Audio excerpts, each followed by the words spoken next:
ডিসকাশনটা দরকারটা আসলে কি, এটাই খুব বেশি রিলেভেন্ট এই মুহূর্তে বাংলাদেশ ক্রিকেট বোর্ড যে সিনারিও যেভাবে চলছে, এবং বাংলাদেশের ক্রিকেটে আসলে সবচেয়ে এক্সপেকটেশনস এর নাম, যদিও নাজমুল হোসেন শান্ত তিনি দাবি করেছেন যে আসলে বিশ্বকাপকে কেন্দ্র করে আমরা যেন খুব বেশি প্রত্যাশার বেলুন না ওড়াই। ঠিক আছে, একদিক থেকে প্রেশার কমানোর জন্য সেই জায়গা থেকে বিশ্বকাপ দল এবং এবারের বিশ্বকাপের দলে একদম ড্যাম শিওর হয়ে আপনাদেরকে বলছি বিশাল পরিবর্তন।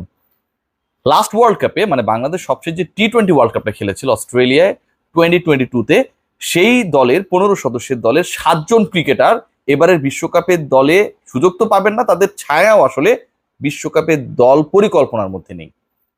অন্তত 4 জন ক্রিকেটার প্রথমবারের মতো টি-20 ফরম্যাটের বিশ্বকাপ খেলতে যাচ্ছেন। অন্তত 2 জন ক্রিকেটার প্রথমবারের মতো এনি ফরম্যাটের ওয়ার্ল্ড কাপে প্রথমবার এক্সপিরিয়েন্স নিতে যাচ্ছেন, এবং কামব্যাক করার ক্ষেত্রে সবচেয়ে বিগ নেমসও রয়েছে।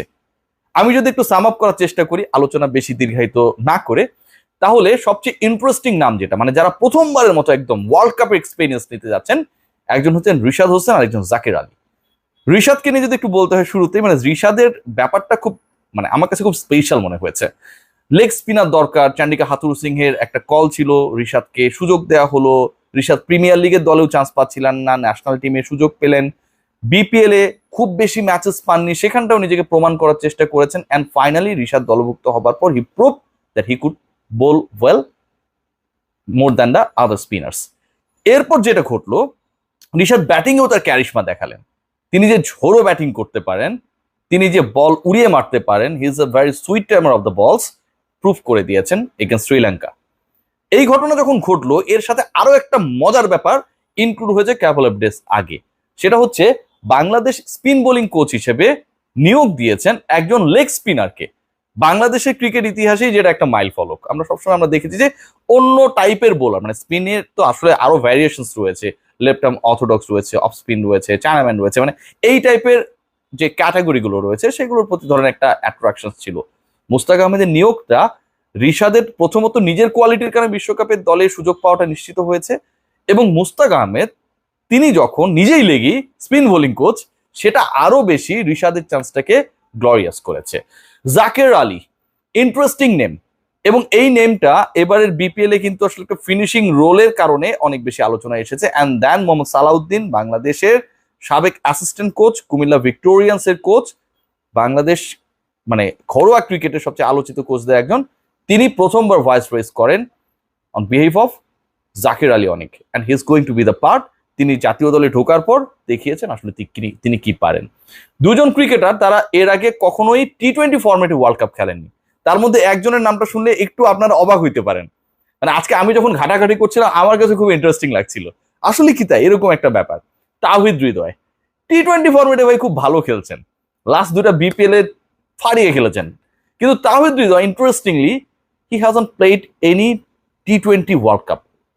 তাওহিদ হৃদয়ের ইন্টারেস্টিং গল্পটা হচ্ছে জাস্ট 2022-এর বিশ্বকাপের পর থেকেই 23-এর বিপিএল এ তিনি দারুণ খেললেন, ওটা তো ওয়ার্ল্ড কাপের পরে, অ্যান্ড দেন ওই ফর্মটাকে কন্টিনিউ করার পুরস্কার হিসেবে তিনি ওয়ানডে দলে চান্স পেলেন, ওয়ানডেতে ভালো করলেন, ওয়ানডে বিশ্বকাপে চান্স পেলেন, এবারে বিপিএল আবার ভালো করেছেন।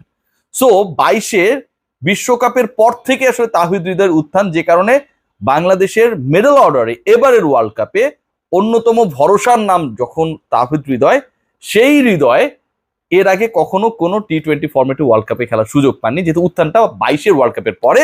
হি is going to be the part, and first time he is going to get the experience from টি-20 ওয়ার্ল্ড কাপ। এর আগে ওয়ানডে বিশ্বকাপে তিনি খেলেছেন। আরেকটা নাম, এই নামটাও খুব ইন্টারেস্টিং, ওয়ানডে বিশ্বকাপে দলভুক্ত হওয়াটাও ছিল তার খুব ইন্টারেস্টিং কাহিনীর সাথে জড়িত, কারণ আপনারা সবাই জানেন এক তামিমকে বাদ দিয়ে আরেক তামিমকে দলভুক্ত করা হয়েছিল, অনেকটা শাক দিয়ে মাছ ঢাকার মতো। বাট এটা তো আসলে ক্রিকেটারের সমস্যার কিছু না, ইয়াং ক্রিকেটার, তাকে চান্স দিচ্ছে, সে তো খেলবেনি। সো তানজিদ তামিম ডেফিনেটলি তিনি খুব ভালোভাবেই গুড বুকে রয়েছেন সিলেকশন প্যানেলের। He is also going to be the part of the 15 members squad. So 4 জন ক্রিকেটার যারা কখনোই টি-20 ওয়ার্ল্ড কাপ খেলেননি, তারা এবারের বিশ্বকাপে অংশ নিতে যাচ্ছেন, যদি ফিটনেস সংক্রান্ত কোনো ধরনের ক্রাইসিস তৈরি না হয়। Towhid Hridoy, Tanzid Tamim, Zaker Ali and definitely Rishad Hossain. কামব্যাকের ক্ষেত্রে এবারের বিশ্বকাপটা খুব ইন্টারেস্টিং, খুবই ইন্টারেস্টিং। এবারের বিশ্বকাপে দল গঠন নিয়ে খুব বড় কোনো ডিবেট হবে না ভাই, আগে বলে রাখি, কারণ ডিবেটটা আসলে যারা করে, যারা সৃষ্টি করেছিল, তাদের আসলে গাছ ছিল না। সিলেকশন প্যানেল এবার যারা তারা খুব বুঝে শুনেই পরিকল্পনা করছে, আমি এটুকু আমার দিক থেকে অন্তত কনভিন্সড। ইন্টারেস্টিং কামব্যাক হচ্ছে মাহমুদুল্লাহ রিয়াদের, যেই মাহমুদুল্লাহ রিয়াদের ক্যারিয়ারের এপিটাপ সবাই লিখে ফেলেছিল। ইন্টারন্যাশনাল ক্যারিয়ারে আর তিনি কখনো ব্যাক করতে পারবেন না, টেস্ট থেকে তিনি রিটায়ার্ড, শর্টার ভার্সনে তিনি আসলে রিটায়ারমেন্ট অ্যানাউন্স করেন নাই। ওয়ানডে বিশ্বকাপের আগে তাকে নিয়ে যে ধরনের বাজে পলিটিক্স চলেছে এটা আসলে কোনোভাবে অ্যাকসেপ্টেবল ছিল না। অ্যান্ড দেন টি-20-তে রিয়াদ তো লাস্ট ওয়ার্ল্ড কাপেই সুযোগ পান নাই, তার আগের ওয়ার্ল্ড কাপের ক্যাপ্টেন, পরের ওয়ার্ল্ড কাপের চান্সই পাননি, তাকে ঘুরিয়ে ফিরিয়ে ক্যাম্পে রেখে মিনাজুল আবেদিন নান্নু তাকে বাদ দিয়ে দেন। এবং আমি খুব ইন্টারেস্টিং একটা প্রশ্ন করেছিলাম যে তাকে যদি বাদই দেবেন এই 10-15 দিন তাকে আপনারা ঘোরালেন কেন? তারপর নান্নু ভাই বলেছিলেন যে আসলে এক্সপিরিয়েন্স নেওয়ার জন্য, তার কাছ থেকে চলতে ফিরতে হাঁটতে কিভাবে কাটা চামচ দিয়ে খাইতে হয়, মানে এই টাইপের কথাবার্তা বলেছিল যে জুনিয়র ক্রিকেটার শিখতে পাবে, যে কারণে তাকে রাখা হয়েছিল। যাই হোক, ওটা বলে অনেক যুক্তি দেওয়া হয়েছিল। Mahmudullah Riyad was not the part of 2022 Australia World Cup, and সেই মাহমুদুল্লাহ রিয়াদ মিরাকলকে পসিবল করে he is going to be the part. Comeback Mahmudullah রিয়াদের জন্য আফটার ওয়ান এডিশন, এবং মাহমুদুল্লাহ রিয়াদের কামব্যাকটা ডেফিনেটলি এটা স্মরণীয় হয়ে থাকবে। Most probably it's going to be his last টি-20 ওয়ার্ল্ড কাপ ইন্টারন্যাশনালি। এবং আরেকজন ক্রিকেটার শেখ মাহাদি, তাকে নিয়ে অনেক আলোচনা বিতর্ক ছিল। লাস্ট ওয়ার্ল্ড কাপে তিনি বাদ পড়ে গিয়েছিলেন, এবার তিনি কামব্যাক করছেন, এটাও মোটামুটি নিশ্চিত। 6 জন ক্রিকেটার যারা গেল বিশ্বকাপে কোনোভাবেই ছিলেন না, 6 জন ক্রিকেটার 4 জন কখনোই টি-20 বিশ্বকাপ খেলেন নাই, তারা কিন্তু আমি আপনাকে যে নামগুলো বললাম সেই নামগুলোর মধ্যে চলে এসছেন। 7 জন ক্রিকেটার, মানে তাদের থেকেও সংখ্যাটা বেশি, মানে যারা কামব্যাক করছেন এবং ফার্স্ট এক্সপেরিয়েন্স নিতে যাচ্ছেন তাদের থেকেও বাদ যারা পড়ছেন লাস্ট টিম থেকে, এটা প্রায় 45%। 2022-এর যে বিশ্বকাপ দলটা ছিল সেই সংখ্যাটা হচ্ছে 7 জন।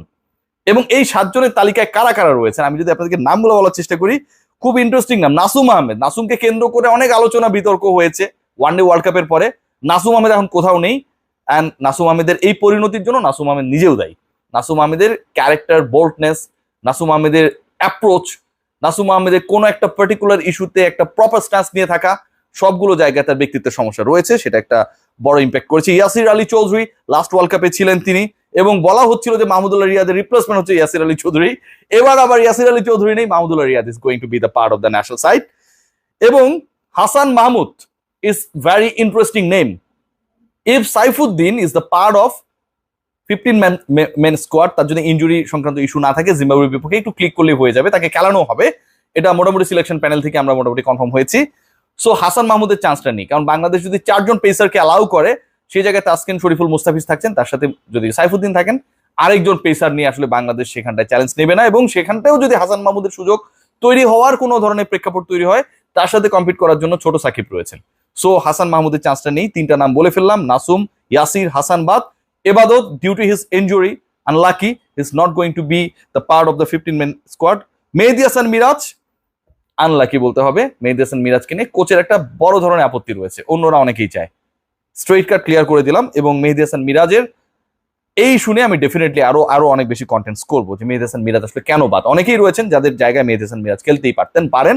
এখন পর্যন্ত 14 জন ফাইনাল, যে একটা স্পট রয়েছে সেখানটাও মেহেদী হাসান মিরাজকে ঢুকানো সম্ভব। নুরুল হাসান সোহান, লাস্ট ওয়ার্ল্ড কাপের vice captain, is not the part of this world cup. এবং মোসাদ্দেক হোসেন সৈকত। এই যে 7টা নাম বললাম, 7টা নাম হচ্ছে নাসুম আহমেদ, ইয়াসির আলী চৌধুরী রাব্বি, এবং হাসান মাহমুদ, এবাদত হোসেন, নুরুল হাসান সোহান, মেহেদী হাসান মিরাজ এবং মোসাদ্দেক হোসেন সৈকত। যারা গত বিশ্বকাপের দলে ছিলেন তাদের কেউই এবারের বিশ্বকাপে থাকবেন না যদি না কোনো মিরাকেল ঘটে। সো বাংলাদেশ দল এবার বিশ্বকাপ খেলতে যাচ্ছে, যে 14 জনকে তারা মোটামুটি ফিক্স করে ফেলেছে, সেখানকার 6 জন লাস্ট ওয়ার্ল্ড কাপে ছিলেন না। সেই 6 জনে ছিলেন না, তার মধ্যে 2 জন কামব্যাক করছেন ইন্টারন্যাশনাল ক্রিকেটে এবং আইসিসি ইভেন্টে, ওয়ার্ল্ড কাপে টি-20 ফরম্যাটে, এবং 4 জনে প্রথমবার ওয়ার্ল্ড কাপ এক্সপিরিয়েন্স হতে যাচ্ছে। এবং 7 জন ক্রিকেটার, লাস্ট ওয়ার্ল্ড কাপের 15 জনের 7 জন ক্রিকেটার 45%-এর উপরে, তারা এবারের বিশ্বকাপে থাকছেন না। এই হচ্ছে আপডেট। নিশ্চয়ই অনেক অনেক আলোচনা হবে বিশ্বকাপ কেন্দ্রিক, বাংলাদেশ দল কেন্দ্রিক, বাংলাদেশের সম্ভাবনা কেন্দ্রিক, স্বপ্ন কেন্দ্রিক, এবং আপনারা আমার সাথে থাকবেন আমার চ্যানেল এবং পেজে। গ্রেট কেয়ার সবাই।